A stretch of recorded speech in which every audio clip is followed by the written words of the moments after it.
Hey y'all, welcome to another video from WreckingNow.com. If you're following along with the series, I'm documenting the process of converting this first generation native Ultimate to a fishing kayak for myself and my kids. You can catch part 1, 2, and 3 by following the links in the description. Part 4 is going to focus on replacing all of the salt battered worn out rigging with new shock cord. So the first step is just to remove the worn out shock cord and the hook from the seat back rest on the hull, cut it off, and then you'll thread on some new 1/8 inch shock cord. There's a little hook, so be sure to attach the hook and then thread it through the holes. The way this is attached is just with a simple overhand knot. The tension doesn't matter on this side because we'll fix it on the other side, but just tie an overhand knot and pull it tight, and that's all it takes to replace that side.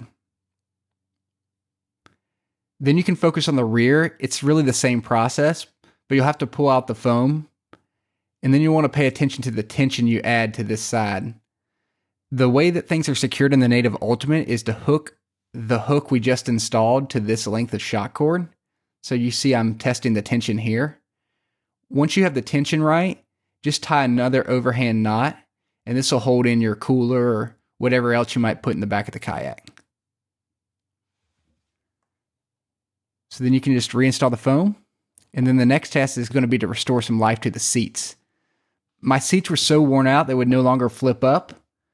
So it's quite a pain when you're transitioning positions on the kayak. The first step is the seats were caked with salt, so I just washed them down and then let them dry in the sun to get rid of all that grime. And once you have them washed down, there's just a single length of shock cord, and this is what flips the seat up and down. Proper tension is the key here, so test out the tension as you rethread in some shock cord, because you don't want it to be too tight that it won't go down, but if it's not tight enough, it won't flip up.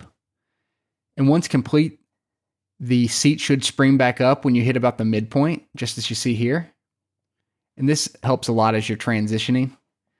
Fortunately, the webbing was pretty good on my kayak, but if it's worn out, a sewing machine and some more webbing can be used to replace it. Pretty much everything on this kayak can be replaced. So next week, I'm going to have the final installment, which is going to be to install a crateless rod holder and track system. And once complete, the Ultimate will be ready to get out on the water. Thanks, y'all.